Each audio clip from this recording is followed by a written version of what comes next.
웹서버를 실행하기 위한 기본 코드를 우리가 입력을 했으니까요. 이제 몽고DB로 연결을 할 겁니다.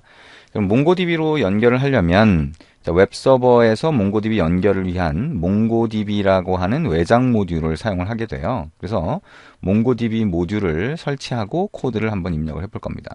그리고 웹브라우저에서 열 수 있는 웹페이지, 즉 웹페이지에서 요청을 하게 되잖아요. 그거는 기존에 우리가 5장에서 만들었던 로그인 페이지를 그대로 사용을 할 겁니다. 자, 그러면 일단 로그인 페이지를 복사를 해볼 수가 있겠네요. 자, 로그인 페이지.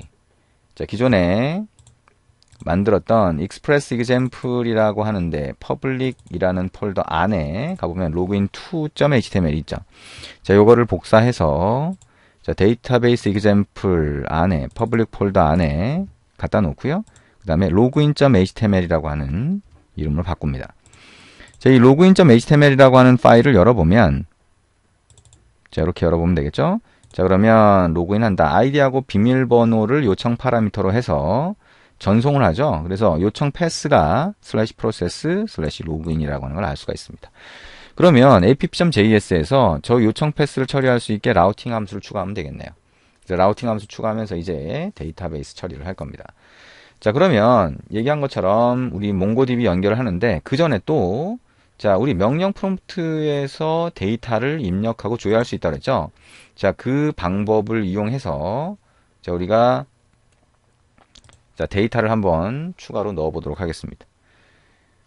자, 여기에 자, 우리 몽고DB 접속하는 명령 프롬프트 우리 썼던 거 그대로 한번 보면 되겠죠. 그래서 여기서 db.users 그럼 뭐라고 했어요? users가 collection이라고 해서 테이블처럼 생각하면 된다 그랬죠. 거기에서 remove라고 하고요. 우리가 입력했던 걸 삭제를 해볼 겁니다. 자, remove라는 함수 안에다가 객체를 넣을 거고요.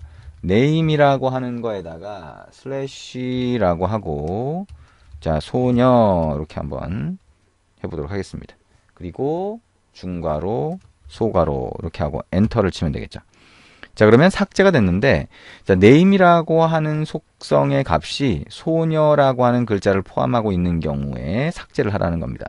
자, 이거는 regular expression이라고 하는 걸 쓴 거고요. 그래서 슬래시를 쓴 건데 자, 이렇게 하면 어쨌든 자, 이런 글자가 들어간 걸 삭제할 수 있다라고 하는 거 생각하시면 됩니다. 나중에 regular expression이나 이런 것들은 여러분이 따로 한번 보시면 되겠네요. 자, db. 그 다음에 users라고 하고 find pretty 이렇게 한번 입력을 해보죠. 자, 그럼 아무것도 없죠. 삭제된 게 맞구나라고 생각할 수 있습니다. 자, 이번에는 db.users라는 컬렉션, 즉 테이블로 생각할 수 있는 거에다가 자, 인서트를 다시 해볼게요. 그래서 여기다가 자, id 속성을 자, test01이라고 하고요. 그 다음에 name 속성을 자, 소녀시대 뭐 이렇게 한글로 한번 넣어보고요. 자, 그 다음에 패스워드라고 하는 속성을 자, 1, 2, 3, 4, 5, 6이라고 하는 가장 단순한 걸로 한번 만들어 봅니다. 자, 그러면 인서트가 됐죠? 그 다음에 db.users.find 그 다음에 pretty라고 실행해보면 이렇게 들어간 걸 볼 수가 있습니다. 자, 슬래시 언더스코어 id. 자, 밑줄긋과 id는 자동으로 만들어지는 거라 그랬죠? 자, 그래서 데이터를 이런 형태로 하나 넣어봤다는 겁니다. 그러면 이 데이터를 이용해서 우리가 웹서버에서 몽고DB라고 하는 모듈로 접속을 해서 저 데이터를 가져오는 기능을 하나 만들어 볼 겁니다. 자, 그럼 몽고DB는 외장 모듈이니까요. 외장 모듈을 추가로 설치를 해봅니다. 자, 여기에 가서요. 자, npm install 그 다음에 mongodb save 이렇게 하시면 되겠죠. 그럼 mongodb라고 하는 자, 이거는 이제 우리가 mongodb라고 하는 자, Node.js를 위한 자바스크립트로 웹서버를 만들 때 사용할 수 있는 모듈을 얘기하는 거예요. 자, 그래서 그거를 설치를 해달라고 하면 얘가 설치를 하겠죠. 자, 정상적으로 설치가 되는 거를 여러분이 보고 나면 그 다음에 이제 코드에서 이 모듈을 사용할 수가 있습니다. 자, 지금 설치가 시간이 조금 걸리고 있네요. 자, 정상적으로 설치될 거라고 일단 생각할 수 있겠죠. 정상적으로 설치됐다라고 일단 보고 자, 일단 넘어가겠습니다. 자, 그러면 우리가 저 모듈을 사용을 하니까요. 위쪽으로 올라가서 자, 여기다가 자, mongodb 모듈 사용이라고 하고 require라고 하는 걸 쓰면 되겠죠. 그 다음에 자, 몽고DB라고 하고, 자, 이거를 모듈을 불러드리면 그 밑에 몽고 클라이언트라고 하는 객체가 있어요. 자, 이 몽고 클라이언트를 자, 동일한 이름으로 var 몽고 클라이언트라고 하는 이름의 변수를 만들어서 할당을 합니다. 자, 그러면 우리가 뭘 할 수 있냐면 이 데이터베이스에 연결한 다음에 필요한 작업을 해줄 수가 있습니다. 연결한 다음에 자, 그러면 먼저 연결하는 작업을 어떻게 하는지 한번 해보도록 하겠습니다. 자, 라우터라고 하는 거 이전에 자, 여기 설정을 하고 나서 자, 그 다음에 요 전에다가 연결하는 기능 한번 넣어볼게요. 자, 우리가 저 위에서 그냥 할까요? 자, 요거 전에서 먼저 해볼까요? 저 app라고 하는 익스프레스 객체를 만들기 전에 여기서 한번 해보자.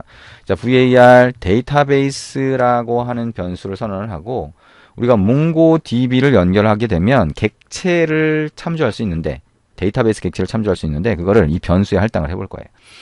자, 그러면 함수를 하나 만듭니다. 펑션이라고 하고요. 자, connectDB라고 하는 자, connectDB는 몽고DB를 일단 얘기하는 거예요.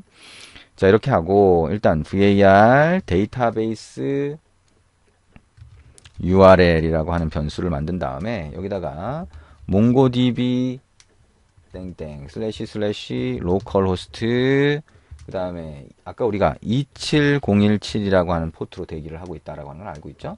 그 다음에 슬래시 로컬이라고 하면 로컬 데이터베이스를 접속하기 위한 URL 정보가 됩니다. 자, 그러면 이 URL 정보를 이용해서 자, 몽고 클라이언트라고 하는 거 우리가 위에 자, 모듈을 로딩을 해서 그 안에 있는 몽고 클라이언트라고 하는 객체를 참조해서 이 변수에 할당을 했죠. 몽고 클라이언트 connect라고 하는 함수를 실행할 수가 있어요. 그래서 이 함수를 실행을 할 때 우리가 위에서 만든 자, 데이터베이스 URL이라고 하는 거를 넣어주면 연결을 합니다. 그리고 자, 펑션이라고 해서 콜백 함수를 넣어주면 자, 연결이 정상적으로 됐을 때 이 콜백 함수를 실행해줘요. 콜백 함수의 파라미터로 에러 객체와 db 객체를 이렇게 받을 수가 있겠네요. 자, 그래서 만약에 에러가 발생이 되면 에러라고 하면 자, 콘솔.로그 또는 콘솔.에러 이렇게 해줄 수가 있겠네요. 자, 일단 로그로 한번 해보죠. 그래서 데이터베이스 연결 시 에러 발생함 이렇게 할 수가 있겠죠. 자, 그리고 리턴 해줍니다. 자, 이게 아니면 이제 정상적인 거죠. 콘솔.로그라고 하고요. 데이터베이스에 연결됨 이렇게 할 수가 있겠습니다. 자, 연결 URL을 보고 싶다면 여기다가 데이터베이스 URL 자, 문자열 안에 들어가 있는 정보를 같이 이렇게 출력을 해줄 수가 있겠죠. 그리고 자, 정상적으로 연결이 됐다라고 하면 우리 위에서 선언한 자, 데이터베이스라고 하는 변수에다가 이 db 객체를 파라미터로 여기 전달받은 db 객체를 할당을 해줍니다. 자, 그러면 이 connectDB라고 하는 이 메소드를 호출하면 몽고DB라고 하는 쪽에 연결되는 거다라고 하는 거를 아실 수가 있겠죠. 그러면 데이터베이스 연결은 언제 하냐? 일반적으로는 웹서버라고 하는 게 이렇게 실행이 정상적으로 되면 그 다음에 데이터베이스 연결하는 게 필요할 수 있어요. 그러면 이 밑에다가 자, 여기서 connectDB를 호출하도록 이렇게 만들 수 있습니다. 자, 이거는 뭐 웹서버가 실행되기 전에 데이터베이스 먼저 연결을 해도 뭐 상관은 없겠죠. 근데 어쨌든 웹서버가 실행되는 상태, 자, 웹서버가 실행되는 상태를 확인하고 데이터베이스 연결을 하고 싶다라고 하면 자, 여기서 connectDB를 호출하면 됩니다. 자, 이렇게 해서 데이터베이스 연결하는 걸 같이 봤고요.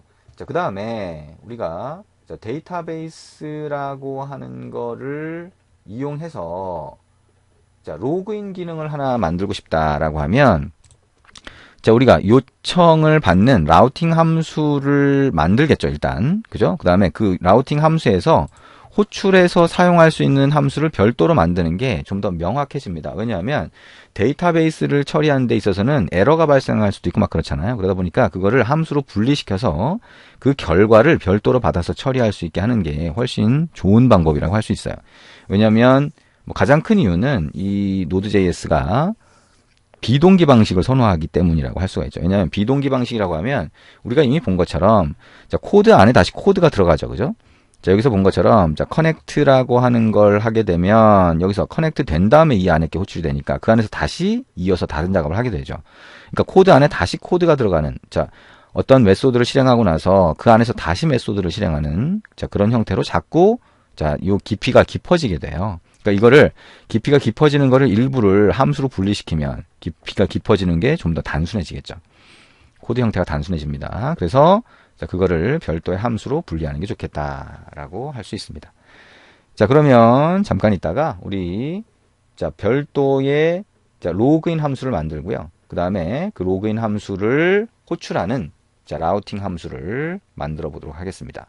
자, 그렇게 하면 우리가 데이터베이스를 연결해서 그 사용자 정보, 그 웹 브라우저에서 요청한 사용자 정보가 맞는지를 확인할 수가 있게 됩니다.